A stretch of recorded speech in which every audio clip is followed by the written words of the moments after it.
So welcome, everyone. I am delighted to have and share with you guys Nelle. She is an amazing friend. She is an amazing teacher. And you have heard some of her wisdom if you popped in on any of the calls recently or any of the meditations, because she has a grounded way of sharing her information. One thing you don't know about her is that she has been a teacher for decades and bringing mindfulness into the school system in Australia. And what she is going to be sharing with us and with your families are some tips and tools to help us cope with the stresses that are going on, the anxiety that is going on around us right now. And I believe, Nell, you even mentioned phobias and fears, correct? Yeah. Wonderful. So I'm so excited. Thank you so much for joining us tonight. I've experienced some of the mindfulness. I've experienced some of your work, which is profound. So please tell us a little bit about what we're going to be learning tonight. Okay, so if I can just share this screen and we'll please go do through this now. Hang on a minute. I think I had that open. No, I didn't. Just give me a second. So you guys, it's late for us. It's like 11 o'clock in the morning for Nell tomorrow morning. Just yeah, it is. A little frame of reference. Okay, so you can still see me there. So that's good. Yes. All right. So when Sally and I were talking about this, and I really want to thank Sally for that really warm welcome. We've been working together for quite a few months now, and can't recommend her more highly as a mentor, but also a very gifted therapist. So, really grateful for that. So thank you, Sally. When we were talking about this, we were sort of looking at a topic that really embraces everything, and fears, phobias, and fantasies are really what hold most of us back. And so while I'm sort of not going into individually fears and phobias, unless anybody wants to ask a specific question later on, these are some ways that you can actually overcome those fears and phobias and fantasies. It's one tool that works and works really well, with the idea of it being tiny little steps, one breath at a time. So we'll just go to the next. May I interrupt right now, because I'm looking at fantasy, and I think of fantasy as like daydreaming and everything. So I'm really going to be curious how fantasy is something that holds us back. Oh, I'm so excited. Go ahead. Just had to add that. Yeah, no, interesting perception of fantasy, because it can be that, but it can also be that fantasy of what, when we're looking at where we want to be, that really can be a fantasy as well. So how do we actually build capacity to step into that fantasy and make it a reality? What do we need to do? And that starts by sort of really embracing the idea and then working out the little steps to get there. So yeah, hopefully we can do that. So what we're going to do today, I just thought before I go through this, we might just take a moment to arrive. So if you just want to take a comfortable position on your chair or wherever you are, and just being really, really, really focused on your feet on the floor. Just spend a minute really focusing on your feet on the floor, connecting to the floor. Perhaps you've got shoes or slippers or socks or something on, being really aware of whatever is touching your actual foot, and then whatever is touching the floor itself. And just being aware of those differences and really shining that spotlight of attention down on your feet, and knowing that you can return to that connection at any time throughout the process. Now I want you to take a breath in, and I want you to bring your awareness back up, eyes open, And I want you to just underneath, find the width of your throat, come down underneath your collarbone. What we're going to do is I'm going to show you 3 little exercises that will switch on the brain. So we're about to do some new learning. So we want the brain ready for new learning. So what we're going to do is come down about the width of the throat to the collarbone, drop in underneath the collarbone into the dippy bits there. The other hand's on the navel and just giving a nice rub there. This is what we would call brain buttons. These little buttons from a kinesiology perspective are designed to open up the left and right hemisphere of the brain so that you've got both sides of the brain activated. So just doing that for about 15 seconds, 30 seconds with one hand, and then you swap and put the other hand on the navel and you swap doing that. So any idea why we would swap hands? Anyone got any thoughts on that? Okay, so why we're actually doing that is because we need both hemispheres working, both sides of the brain working. If we're too much in our left brain, we're stuck in all the details. If we're too much in our right brain, we'll be sort of off with the pixies, off in that fantasy land that we were talking about and not able to ground that. So that little exercise is a really nice little exercise. And one of the things that happens when we get that jamming up into each hemisphere is that's when we'll get a stressed state. So learning doesn't happen quite so easily. So that was the first one. That was called brain buttons. So just there. The next one called earth buttons. This is the one to ground us down and bring those ideas down. And it's also to get the top of our brain, the conscious brain, talking to the bottom of the brain where we've got our subconscious. So we've got that conscious, subconscious talking to each other. And so all you do is hold your bottom lip and just place the heel of your hand. If I can just stand up and show you, pop it on my navel and I'm just pointing towards the floor. I'm buzzing out a bit. So we're just pointing towards the floor and we're rubbing our chin and looking up and down. Maybe you can just be following a skirting board or the edge of a door, or, you know, if you've got paneled walls or something like that to help for those that need that visual support. Just looking up and down and switching on that top and bottom brain. And then we swap hands. And those of you that are really sensitive to energy will be feeling that brain waking up and helping out there. So the third of the exercise is what we call space buttons. And this enables us to be able to see off into the distance, but also bring that up close as well. So this one, what we do with this one is we actually hold the tailbone at the base of the spine, okay? And then we're going to rub the top lip. And the idea with the eyes with this one is that you're going to be looking off into the distance. So as if you're looking out a window and then looking back up close at the tip of your nose. So just sort of having a go at looking off into the distance, back to the tip of your nose while you're rubbing your top lip. And then we'll swap. Excellent. And then just bringing your hands back to your lap. So hopefully you felt a little bit of a switch on, just bringing that awareness back to your feet and letting that ground in. And for those of us that, you know, have any sort of traumatic experiences in the past and, you know, we don't know whether people do or not, it's a really good idea when you're doing any sort of practice to start with some sort of an anchor. So I tend to start with the feet.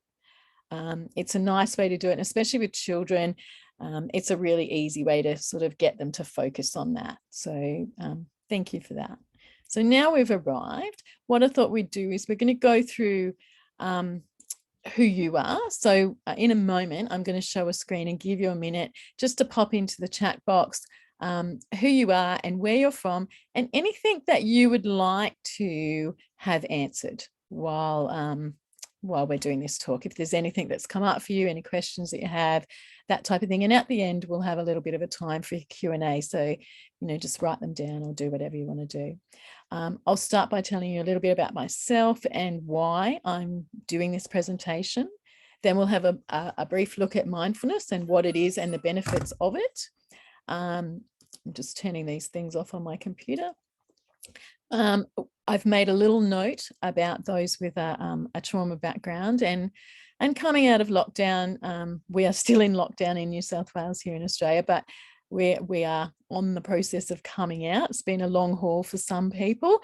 You know, that can be causing all sorts of challenges, but there's plenty of other ways that, you know, trauma can pan out as well. We'll do a little practice to finish off with, and then I've got some little offers there at the end in ways that I could support you further into the process. Once we get through that, we'll have some time for Q&A, and maybe we'll have another little practice. So, all right, so moving on.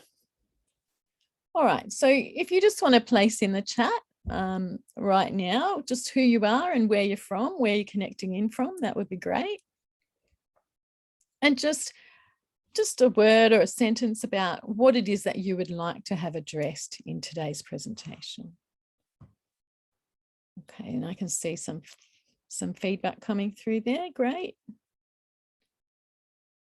All right. Okay, so move on. Thank you very much. Looks like we've got that covered. Great. Okay, so why on earth would you listen to me? What is it that I could give you? The image that I've chosen there is of a red hawk. A red hawk is different to an eagle. The eagle soars high and takes, you know, the big helicopter view, doesn't very often land. The red hawk has the capacity to go up and circle high and take a big picture view of what's going on, but it also lands quite a bit. So the red hawk is known for that capacity to bring information down onto the ground. And I just thought it was a really lovely symbol for what we're talking about. In terms of my background, I'm a survivor of much trauma, great deal of in utero trauma, birth and early childhood, very turbulent teenage years, early death of my mother, absence of my father, lots of not very pretty stuff, but I've survived all of that, and I've come through it and come through some pretty yucky diagnosis to really make me think about where I want to be for the rest of my career path. So I really am about taking that stand for all children, including my own inner child and yours, to develop a sense of belonging where we all feel safe, grounded, included, valued, understood, loved, and protected.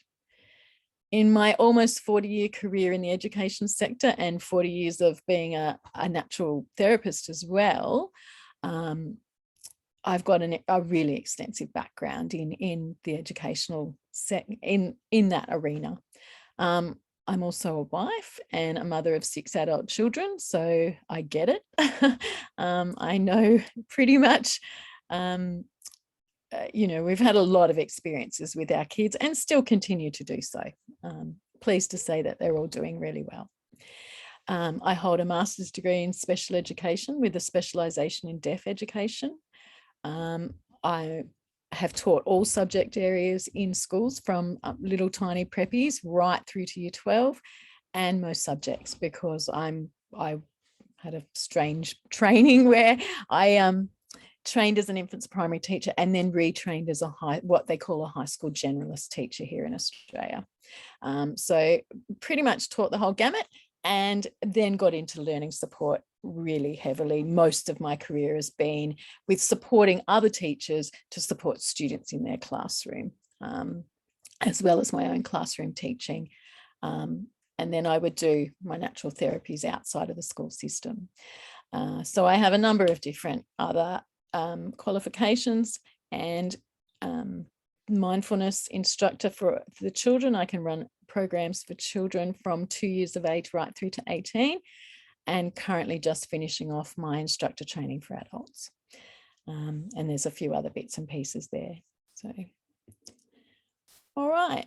So I wanted to have a little chat with you all about, you know, how we're feeling about a couple of things before we get into how it can help. I thought it would be a good idea just to glean from you some ideas about, you know, how people are feeling. And I thought, because we were including children here, the schooling from home, that's been an interesting activity for our children here in Australia, very different to what they're used to.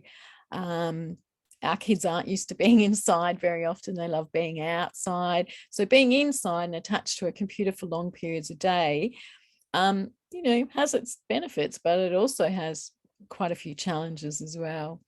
And some of the things that the kids actually said to me about schooling from home, some of them were really excited about it. Some of them felt really tired, especially as the day went on. Definitely the missing friends is huge.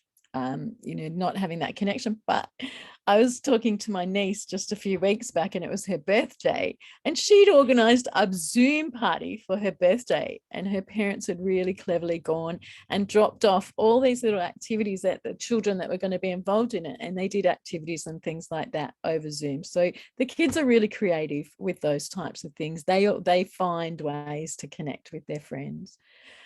Some of them found it really confusing, a bit like me with technology. There was quite a bit of frustration in the beginning that sort of settled as things went on. Definitely some nervousness and quite a lot of anxiety. We come across a lot of that, and a lot of the kids said that to start off with. That was such unfamiliar territory. Never ever had they been at home. Parents trying to juggle the household things, get their work done, and also be teacher at home, those types of things. So that brought up a lot of nervousness, a lot of anxiety, a lot of issues there. Some of the kids actually talked about opportunity, the opportunity for growth, and I thought that was pretty special. So is there anything else we can add to that list? Is there any other input that anyone wants to add? Yeah, we have one, depression. Kids that just don't want to get out of bed in the morning. Yeah, definitely. Well, that's some feedback. Yeah, definitely. And also that, you know, if it's a subject they don't like, that avoidance too. So that's always another one. The other thing that I thought I'd bring up, because it really is topical, is the pandemic. It's affecting everybody across the planet. It's probably our greatest gift in terms of it's, you know, it doesn't care what color, creed, race, origin, gender. You know, it is the most inclusive thing that we've ever seen on the planet. As challenging as it's been, that's how I've wrapped my head around it. It is that this is finally the first thing on the planet that has truly shown equality, which is really sad that it has to be a pandemic.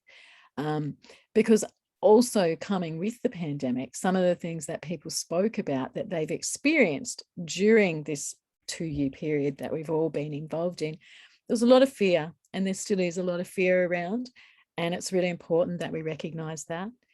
Some people are just completely indifferent. It just doesn't bother them at all. And I know I work a lot with children with multiple disabilities and things like that, and autism is huge. For the autistic kids, they're loving it. They're quite indifferent to it because they love being at home on their computers and not at school and that sort of stuff. So that's, you know, there's a level of indifference with some people. The anxiety has been a huge issue. So any of those mental health areas, like Sally was saying before, the depression, I think those sorts of things, we've seen more of that than ever before.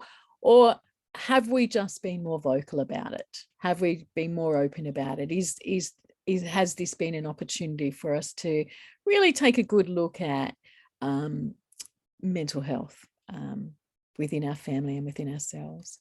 Some people are simply okay. Others are really sad, and especially for that loss of that known. So I'm seeing quite a bit of sadness, frustration at the different rules and regulations and how that's all changing and different bits and pieces. Others are finding it really quite interesting. And then what would you say? So is there anything we can add to that list? I'm sure there is. Confusion, and which might go with the frustrated, you know, it's like, what do I do? It's like, when's it going to be over and all that? Yeah. Absolutely. Too much. Absolutely. So with all this in mind, let's start to have a look at what can we do about this? You know, what can we do here at home with our kids to get us through that, so that they're not going into those fears and not going into those phobias and not sort of fantasizing about, what is or potentially isn't real. So we'll keep going. I thought before I started, I'd ask you, what are some of the ways that you already deal with these daily challenges? Because you actually already have a huge toolbox. You potentially have forgotten. I know just before I jumped on, I went and took a dose of rescue remedy because this was a whole new experience for me. So if you're into herbal medicines, and I know Sally's an amazing naturopath as well as all of her other skills. So you can always call on her in terms of, if you wanted some herbal medicines and things like that to help out, or she can point you in the right direction there. The biggest one is drinking water, lots and lots of water, and especially at the moment, taking a walk, healthy diet. These are not new things to you. You already do most of this stuff. You probably don't realize how much you are already doing that is supporting your family. That quality time with family, playing a board game together, going for a walk together. If you can't be together because of distance, like I said, my niece had a Zoom party, she worked her way around it.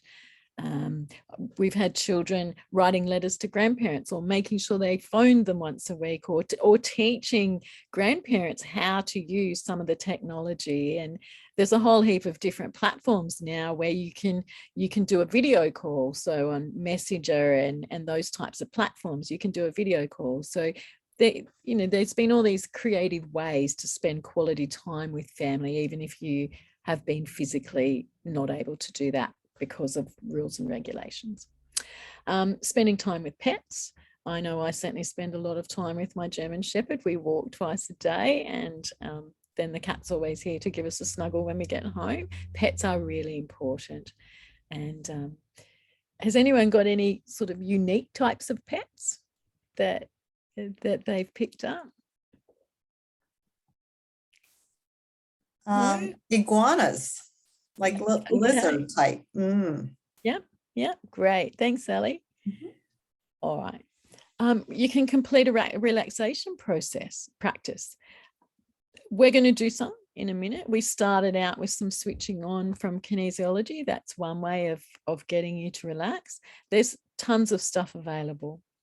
You can use an app such as Calm. In Australia, we have an app called Smiling Minds, which is designed for children. There's things like Headspace and Insight Timer, and there's tons and tons of apps out there. Just taking some time each day. Huge one is exercise, especially when we've been in such confinement for a long time. Exercise has been really important to keep people moving. Anything else that anyone has got there that they'd like to add? Things that you do in your own family? No? Okay, we'll keep going. All right. I'm going to start with this quote. In terms of what is mindfulness and how it can help, Rick Hanson is a very famous author and mindfulness instructor, written an amazing book at the moment called Neurodharma, and it's doing really well on the bestseller list at the moment. And he's got a quote that I just love. It says, "As far as we know, only humans worry about the future, regret the past, and blame ourselves for the present." And that whole concept of worry, there's a beautiful quote from Lao Tzu, who says that, if we're living in the past, we'll live in depression. If we live in the future, we live in anxiety. Living in the present is the gift. That's the moment. So when we get into that worry, which is it's a natural human instinct. And once upon a time, if I just skip to this, humans have evolved to be exceptional warriors. And years ago, many years ago, in the day of the saber-tooth, when we had to run from the saber-toothed tiger and those types of things, it really worked for us. Unfortunately, these days, we've still got that hypervigilance system there working, but we have less of those types of physical stresses. We have a lot more chemical stresses because our foods have changed, and there's so much more access to all different sorts of things. And then we also have a lot more mental stresses as well. We seem to be trying to do more and more things, and there's more technology, and it's always like more sort of thing. And so that fight and flight reflex has become, it's very necessary because it's what keeps us safe, but at times it can really wreak havoc with us. And so we're looking for some of those ways, and just like those tools that we just talked about that you already have, ways that we can help support this system so that we know when our fight and flight system needs to be activated, or when we simply just need to stay calm and think about what we're doing. So if we have a look at what mindfulness is a way of training your brain to be more aware of what is actually happening rather than what has happened or might happen. So it's about being really present to what's happening right now, because this is the only moment that we can actually do anything about. We can't go back into the past and change it. We can look at the past and change our reaction to it. And we can look at that future, those fantasies that we have for the future, and we can sort of start to take that picture and break it down and work out what are the little steps to get there, instead of going into that massive overwhelm of it's all too much. This is the teaching of mindfulness, especially over the last sort of 30 to 40 years since we've really started to get into brain research, and we've all of those advances in technology with the inventions of MRI scanning and that type of stuff. Neuroscientists have been able to take scans of people's brains during different activities and things like that. And after doing an 8-week program, it's been really shown to reduce stress, anxiety, and depression. It is a practice. We call it a practice for a reason. Repetition is what works. It's what builds that parachute of support. By training the brain over and over again, that's how we learn any skill. We repeat it over and over again. So mindfulness is very much a practice. Mindfulness gives us choice. It gives us space. It provides us with choice. What mindfulness is not, in terms of the work that I do, it's very non-secular, what we call non-secular. So it's not based on any religious doctrine. It is universal. So mindfulness, which has been around for a very long time, actually superseded the pandemic in terms of being the one thing that could be universally accepted by everybody, as it's not based on any religious doctrine. And all we really need to do to start with is to be able to breathe, and we can all do that. That's why we're here. It is not a quick fix or a cure for anything. And it's not something you simply pick up and read about. You actually have to action it. Same with anything. Exercise, if we sit there thinking about it and not actually doing the doing, then it doesn't really get us very far. So that's just a really brief idea of what mindfulness is. Jon Kabat-Zinn, who's known as the father of non-secular mindfulness, and I'm sure pretty much, I would think that most people would have heard of Jon Kabat-Zinn by now. He says that mindfulness gives us choice. It provides practices to help us explore whatever is happening with curiosity, kindness, and compassion. And he's known as the founding father of secular mindfulness. And he describes mindfulness as being alive and knowing it.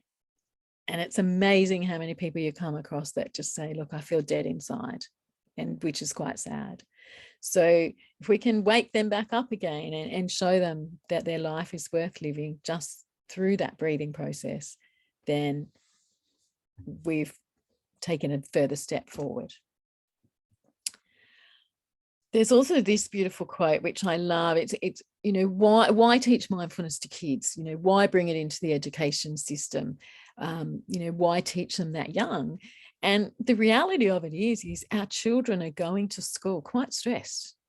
Never before have we seen the level of stress of children going into the school system at, you know, very young ages, 3, 4, 5 years of age, going into prep schools or preschools, as we call them in Australia. I'm not sure what you call them in America, but John Kabat-Zinn says, we do not know what specific knowledge our children are going to need in 10, 20, or even 5 years' time. We just have no idea.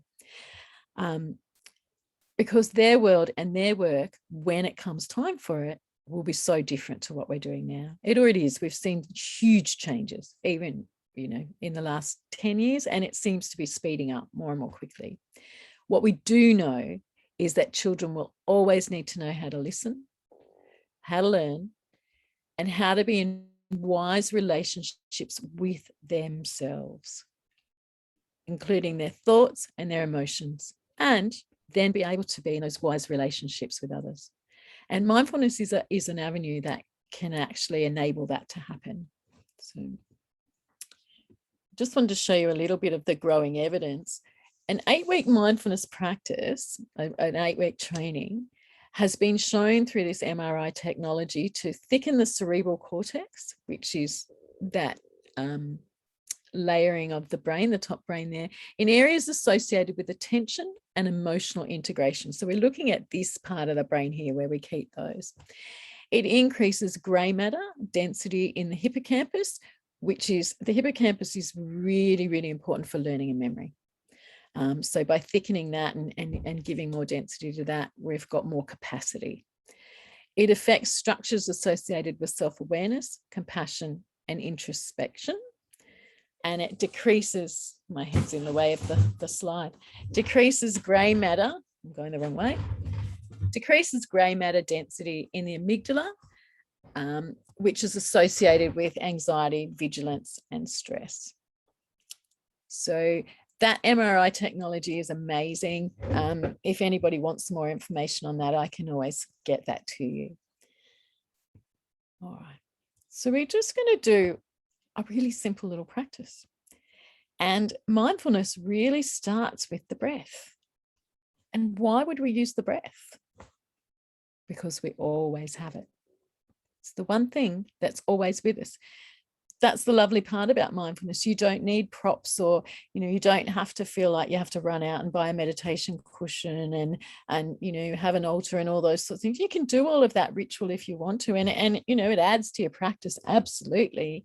And we talk about that during the lessons, you know, creating that space. But really, what we want to be able to do is have mindfulness in every part of our lives. And so we really simply start with our breath, because our breath not only is always with us, but it's also what gives us life. So we're going to simply focus on our breath for a minute. So I just want you to take a nice, comfortable position again, and just gently lowering your eyes or allowing your eyes to close. And just remembering to bring that focus to your feet. Just feeling your feet on the floor. Just going to do a really simple breathing process. So feeling our feet on the floor, eyes gently closed. And I want you to just bring your awareness to the tip of your nose and be aware of the air coming into the nostrils. And noticing any sensations that are happening in the nostrils. Perhaps there's some tingling, or there might be some fizzing, or some itching, or whatever is happening for you. You might notice the temperature of that air as it travels into the nostril, into the nasal passages. Now I want you to take another breath, and this time I want you to follow that passage of air. So allowing it to come into the nostrils, feeling it hit the back of the throat, down through the esophagus, down into the lungs, feeling the lungs expand. You might want to put your hand on your lungs or onto your belly, and feeling your belly rise as you breathe in, if that's what's right for you.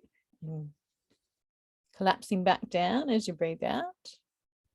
Just spend a minute watching that channel, that passage of air as it comes in at the nostrils, feeling it travel all the way down into the belly and noticing any differences as we breathe out. One more breath, just following that passageway, noticing any of those sensations.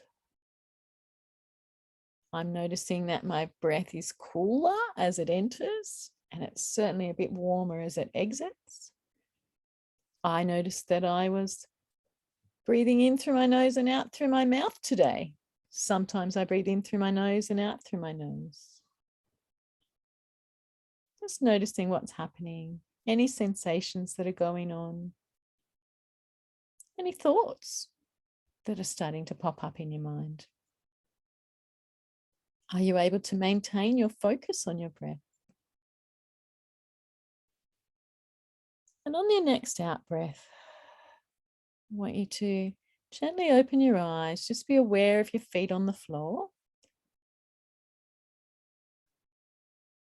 And might just spend a very quick moment. Sally, do you want to tell us how that was for you? Would you like to tell us if you noticed anything with your breathing? It slowed when I paid attention to it, got a little deeper. So that was relaxing. Yeah, great awareness. Yeah. And it's funny how it sort of tends to slow down when we're really rushed. We don't even realize sometimes how quickly we are breathing and we're not getting that out breath out. And one of the things that we do know from the research is that if we take a moment to have a much longer out breath than an in breath, we can immediately reduce an anxious state. So when we've got children in that fear state or in that really phobic state, if we can bring their attention to their feet, which grounds them here and now, they know that they're really present, and then back to their breath, we can slow them down enough, because anxiety and fear and all of those things are a state. And the breath can be a way of breaking that state and changing it and moving it into a different state in that much time. And it's something that you've always got with you. So if you're in the supermarket and children are upset or whatever, we can just stop and take a breath. Even if it's we have to stop and take a breath so that we don't react to our children in a way that we wouldn't want to react to our children. Okay, so let's keep going. These are some of the things that I thought I would show you in terms of when you're starting a mindfulness practice. These are things that are nice little rituals which have no fee attached to them. They're just simply things that we can do just to make our practice that much stronger and that's much clearer. So we do what's calling choosing a strong silence. Can anyone give me any idea of what they think the difference between silence and a strong silence would be? Okay. If I tell you to be silent, you're being quiet because I've told you to do it. If you're choosing a strong silence, you're choosing it because you've told you to do it. So you have control of that. So you're choosing to ask your body just to be quiet and focus on one thing. And we just did a very simple little practice with our breath. So it's bringing you back to one thing instead of a whole pile of things. So that strong silence is a choice that you make. The second thing that you can do is imagining yourself inside a giant bubble where you're completely safe, warm, and nourished. And that's really important for everybody. The other side of it is when we're working with children in particular, and we're doing a little bit more movement because they don't tend to want to sit and in full lotus and do those things that people have a perception that you have to do when you're doing mindfulness, which you really don't. I'll often get them inside their bubbles and get them moving around just to their breathing, but they're not allowed to burst anyone else's bubble. So it teaches them to respect that space around them. Just a really easy little little visualization. And for those kids that are visual, they can imagine it. You can get them to tell you what color their bubble is, or, play with it. For those kids that don't visualize, you might want to get something like a hula hoop, or, I'm sure you have those sorts of things. And, they can actually build a physical bubble. Or if you've got children with sensory needs, you might want to give them a blanket or something like that. And they, when they're putting that around them, that's their time that they're going to do that breathing or things like that. So just watching your kids, listening to them, knowing yourself, what sorts of things make you comfortable. Our hands, we call them our caring hands. When we're doing mindfulness, we have our caring hands. And it's really nice to place our caring hands on the parts of our body where we can feel things happening. So in a few minutes, we're going to do another little practice. And I am going to get you to do some focused attention by placing your hands on different parts. Where can you feel that in your body? Take your hand to there. By taking the hand there, any children that have got any sort of trauma, you can get them to focus on their hand if they need to. Where is your hand holding your body? That's telling you are here right now. Trauma tends to be reactions from the past that are going on the inside. Okay, it's not the event itself, it's what's happening for the person on the inside. So if you see someone going into that, you can bring them out by getting them to really drawing their attention to, well, where is this sensation in the body? Let's put a hand on it, or put your foot on the other foot, or whatever. And what we're also doing is breaking that state. So we're getting them to come out of that anxious, traumatized state. Another thing is the posture. If we're doing a sitting position, generally, I sort of say to the kids, let's have a dignified pose. So depending on their age, I might say, you can be a king or a queen, or a prince or a princess, or, those types of things that, kids of all ages tend to relate to that. When I'm working with teenagers, I might not use so much of that type fairy tale sort of language. I might sort of talk more along the lines of that dignified posture, where you imagine as if you are going to a workplace, or, that type of thing. You'd come up with something that would suit that age group. Feet on the floor, really important to have that connection with the floor so that we can ground and we can return people to that. Back up straight to support the head. And I tend to ask the kids not to sit, to actually take the weight of their own head rather than sort of leaning back on a chair. Take the weight of their own head. It's really good for the spine. It's also really good for the posture. And it really helps with that breathing process. It's also part of the discipline of mindfulness to be able to sit for longer and longer periods of time. Now, you'll find little ones will find that difficult to start with, but realize when you're working with little ones, you're doing 30-second practices. And it's amazing what you can do with that. What you're wanting to do is sort of build up to, maybe a minute when they're sort of in infant school, then getting into, middle infant school, say year 2, 3, you'd be building them up to 2, 3-minute practices. Years 4 and 5, maybe 4 and 5-minute practices. By the time they're in grade 6, you'd be wanting them to be able to do a 10-minute practice, but you would build up very, very gently from those 15-second to 30 seconds. And one of the first ones we do with the tiny little ones is we just do what's called a dot B.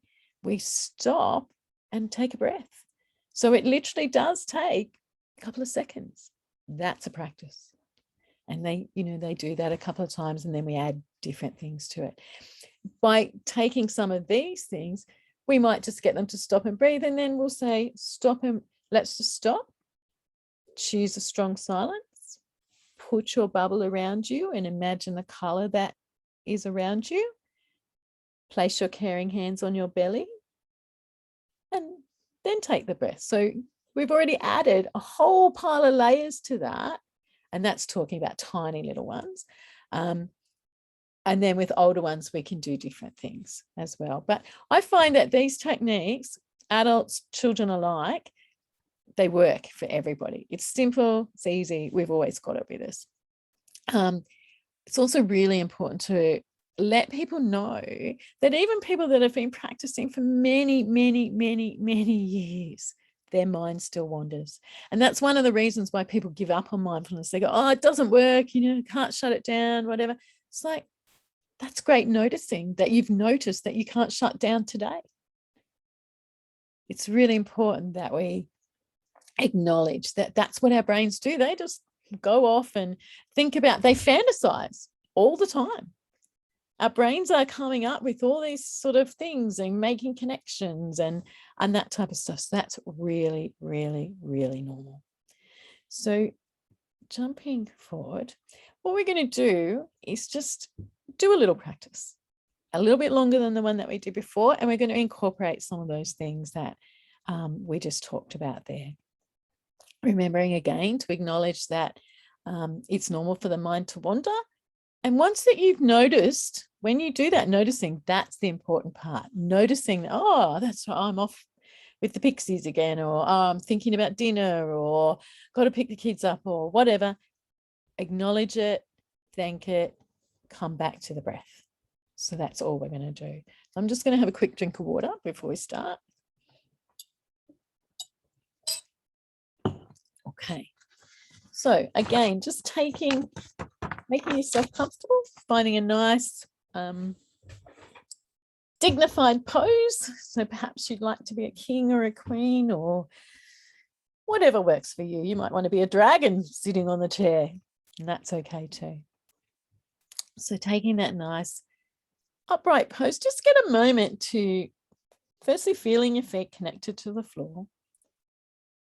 And as you do, feeling your body beginning to just stop.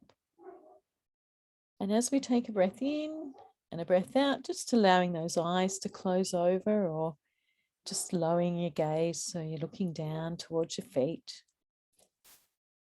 And really getting in touch with that nice erect spine that's holding your head up on your shoulders. And now I want you to imagine a beautiful bubble around you that's completely encased. This bubble is so safe and so nurturing and so filled with love and warmth. Give it a color if you want to. And just see yourself completely encapsulated in that bubble. And now I want you to choose that strong silence, that willingness to listen and acknowledge and look at and hear what's going on inside your body. And perhaps we might look at what's happening outside your body as well. But for right now, choosing that strong silence, and we're looking at what's happening inside our body. And now with your focus on your feet on the floor, and knowing that at any point you can always return to that. And if you're finding it challenging with your eyes closed, it's okay to open them. Just open them and just perhaps looking down. So now bringing our awareness to the tip of the nostrils and breathing, taking a big deep breath in and whoosh it out. And see if you can make that out breath a little tiny bit longer than the in breath. So you might like to count the in breath. So you might like to count in 2, 3, 4, 5, 6, 7. Out 2, 3, 4, 5, 6, 7, 8, 9, 10, 11. So 7-11 is a great breathing practice. In for 7, out for 11. So let's just have a go at that one. Breathing in 2, 3, 4, 5. Out 2, 3, 4, 5, 6, 7, 8, 9, 10, 11. So it's important that we don't try and breathe to the counting. We just do the counting and see how much breath we can take. It's okay. And now with our next breath, I want you to be really aware of that passage of air as it follows down into the belly button, into the navel. And perhaps you can put those caring hands on your belly and see what happens when you take that in breath. what happens to your belly? Does it rise with the in-breath? As that air expands the lungs and pushes the diaphragm down? Or does it do something different? And on the next breath, I want you to take notice of what happens on the out breath to that belly. Does it stay blown up like a balloon, or does it collapse back down? Mine contracts or collapses back down. When I take that in breath, I can feel my tummy expanding. And I'm really aware of the oxygen running all through my body. So let's play with that. Let's take a breath in, feeling that expansion as it travels down into the lungs and the belly, and the air's being pushed, the oxygen's being pushed all through all of the limbs. And as we breathe out, feeling that shift in the belly. I'm just going to leave you for a moment to have a little play with that yourself. So just breathing in, watching that column of air and out. And in. Okay. And on the next out breath, bring your awareness back to your feet. Let your bubble go. Gently opening your eyes. Perhaps you might like to have a big stretch, stretching up, stretching out, maybe stretching behind. Just giving your shoulders a little wriggle, maybe shaking your hands and wriggling your toes a little bit, just to bring you back into here. So how was that? Anybody notice anything? Any sensations or any thoughts? Or I can say I was very relaxed. That was super relaxing. We might have lost a couple people falling asleep on us on that one. That was really. and I think actually, if I can pick up on that falling asleep, Sally, if you've got little ones that find it difficult to go to sleep, and especially after so much screen time, and if they're getting off a computer all day and then maybe night, because our kids have been in lockdown for several months, so screen times are huge, and that's one of the things that will keep you awake. This is a really lovely way for them to bring their little bodies back down, and even our big bodies back down again, and let our little inner child know that it's time to rest. And that helps us hear our bodies go, oh, actually, I am tired. And it is time to go to sleep. So great. Thanks, Sally. That's excellent. Brilliant. All right. We're just going to skip on. So, if you take nothing else away from this evening's talk, on at least 2 occasions over the next day or so, do that. Just stop, drop your attention into your feet, follow your breath, and acknowledge any sensations that are present. And I know I find this really, really useful. I'm not a fan of shopping centres. Don't go to them unless I have to. And unfortunately, we have to eat, and that's where we tend to get our food from. So I need to go there at times. Rather than getting there and getting myself, a little bit frantic because I can't find a car park and can't find this, my way in the store and those sorts of things, I'll often just sort of stop the car, get out of the car, stop and take that breath and go, okay, where am I? Where do I need to go in this great big, huge place? And then take that step forward. We just need to have a little more water. That's one of the ways I use it. Can anyone else think of a way that they might be able to use it? I know I was talking to some little ones in a school. This was going back last year. I had a group of year 5 and 6 children, and we'd sort of come towards the end of their 8-week program, and I would have shown you what they'd said, but I don't have their written permissions because I don't have access to them at the moment. They're at home. And a lot of the kids said things like, before their football games, before some of the girls were into cheer squad. So before they went to do their squad training and that type of stuff. So a lot to do with sport with the children. That was one of the big places. But I did have one little fellow that said to me, and he was tiny little thing. He turned around and he said, Nelle, I did a piano recital on the weekend. And I just found out that this child was actually a bit of a prodigy with the piano. And he's only 10. He said that he had done it before he'd done his piano recital, did it perfectly the first time, and he was really quite anxious about it, in that week leading up. And he said that he just put everything away. He went into his little bubble, went into his little world, and away he went, played his thing. And the look on that child's face, it's still embedded in my heart. Just the joy simply from taking a breath, from stopping and taking a breath and just stepping into where he wanted to be. We had done some stuff in their process about, forward projection into what we would call fantasy. And so, yeah, he just stepped into that and away he went. Wow. And I've got a lovely little clip of him somewhere talking about that. So very, very, very heartwarming moment. That is wonderful. If I can, then we have an idea here about, it's adorable because it's a mom and her daughter.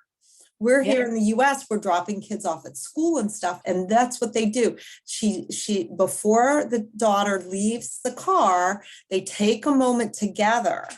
Yep. And the daughter goes off to school, mom's running off to work. And it's just a time for them to kind of have their time together apart and get their day set.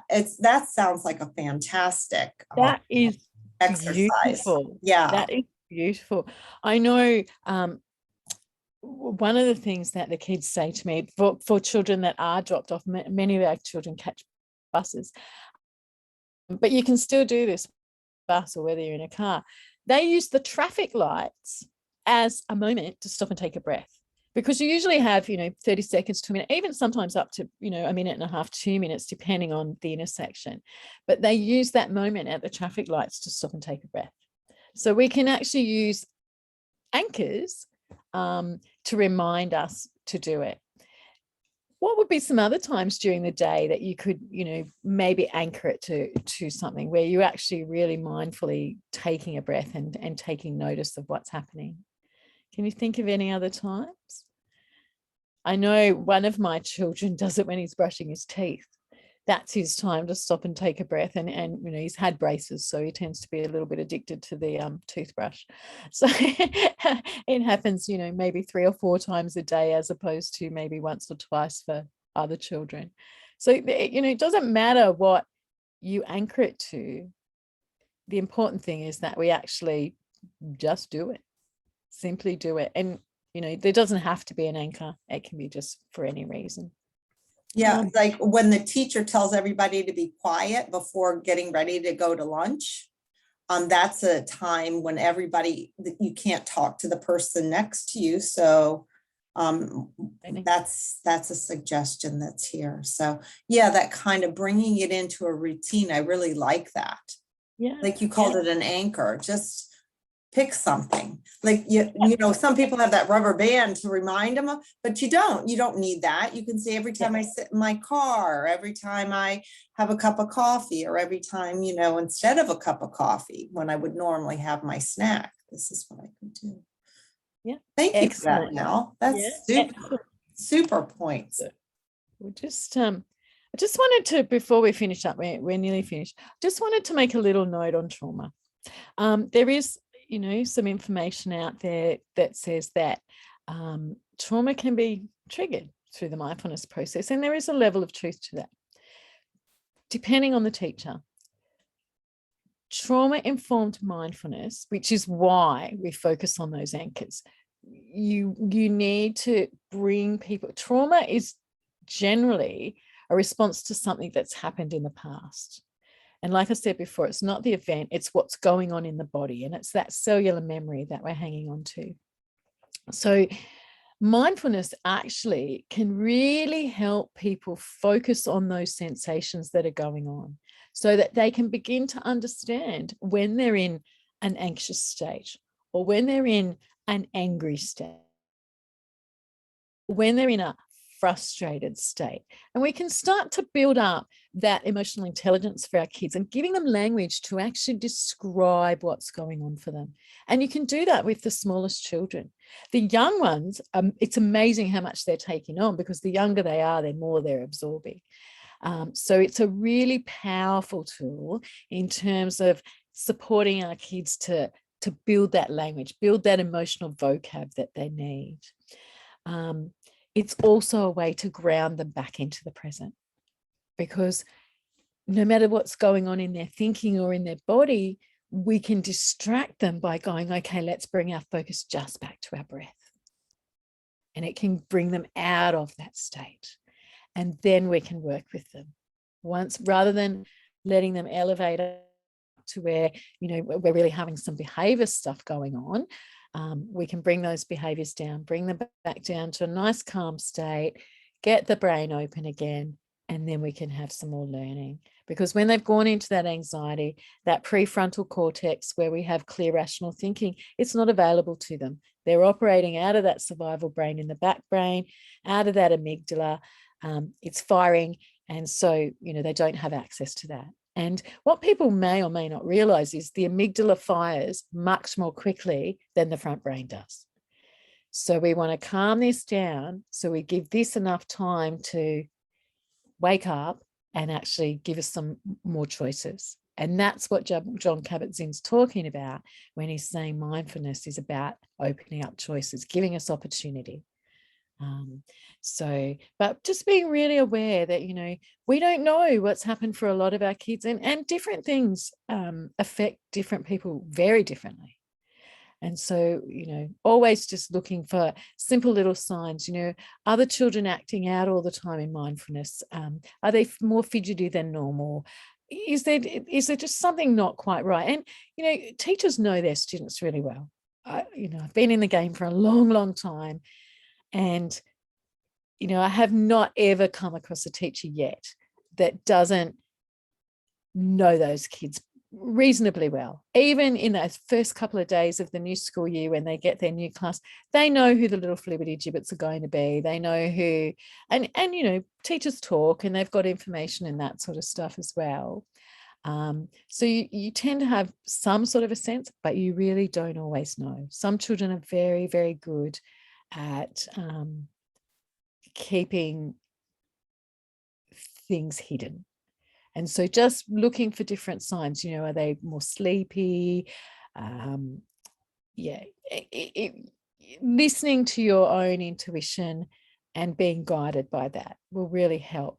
Also, that inquiry that we do after we have a practice, really listening for what the children say there, you know, that they may be giving you hints or clues in their languaging, or not engaging at all. If they're a child that, you know, often talks quite a bit and then they just sort of start jamming up something to say, those types of things. There's a million of those sorts of things. But you know yourself when your own child is just not quite, there's just something. So gentle inquiry. Can you tell me what's happening for you? What are we thinking about? So we're not telling them, we're asking. And that's really important. We're asking, giving them permission. If they can't speak the words, can you show me where you've got that feeling? And use those caring hands and get them to, if they're a highly kinesthetic kid, get them to take their hand and then see if you can support them by giving them some language to attach to it. So what's happening? Is it bubbly, or is it fizzy, or is it painful, or does it hurt? Or, you know, giving them some language and some choices that they can help with, but they've got that physical activation. Always bringing them back to the feet, or I like to use the term the sitting bones, and they're the parts of us that we can feel attached to the chair. And there's a beautiful practice that we teach all of the kids called Fofbok, which is literally feet on floor, bum on chair, or bottom on chair, depending on the age of the children. And it's a really nice little practice, just simply going back to feet on the floor, bum on the chair. Kids love it when you say the word bum, by the way, too, especially little ones. It's always, we get this titter away there. But even sometimes adults do as well. They sort of might not. It's quite funny how it comes about. Exercises can be incredibly short and enjoyable. The breathing, literally over and done with in a heartbeat.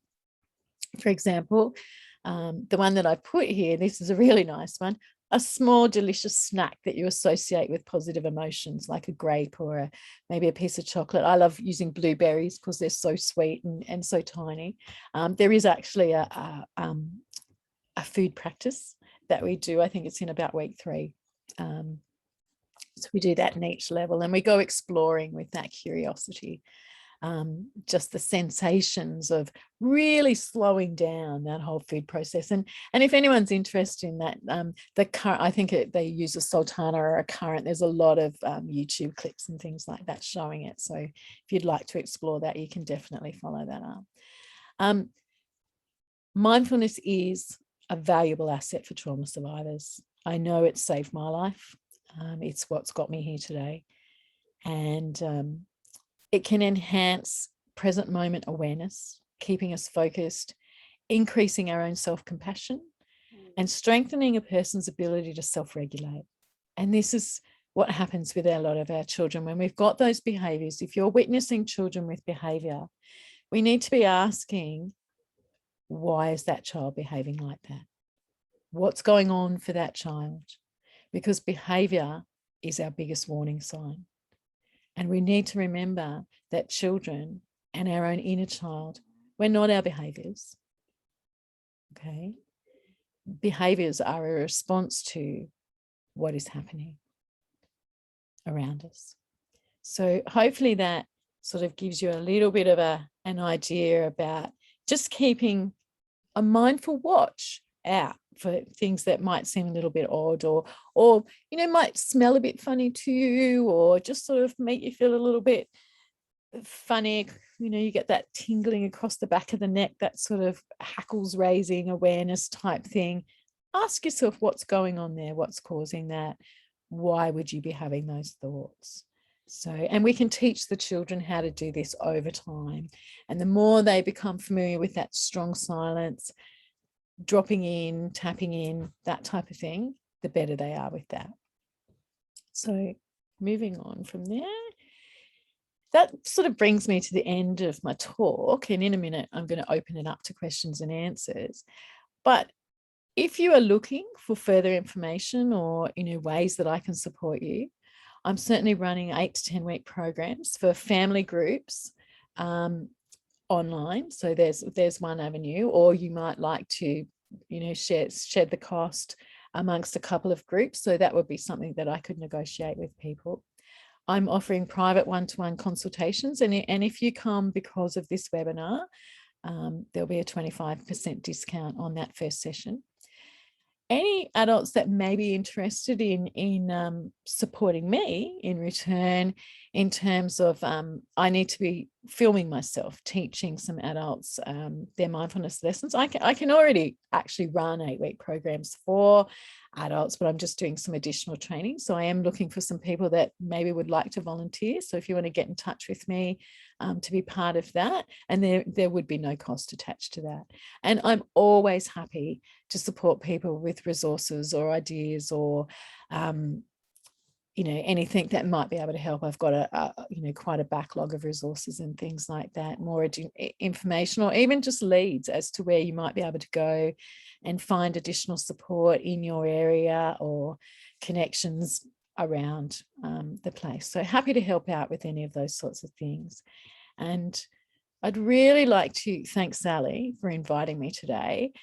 And I'd really like to thank you for showing up, not only for yourself, but also for your inner child, or for your child, or your child for you. And your input has been really valued. So please know that. Love and blessings from me. You'll find my email address there on the bottom of the page. My mobile number, realizing that we have the +61 code as the Australian code. It's probably easier to get me on email, or send me a message through, is it Facebook Messenger? Just if you can attach to me there, and you can get hold of me that way, and we can work out a time to connect up. And yeah, so thank you very much for coming. I'm just going to stop sharing this screen now. I can just get my mouse back down on the right screen.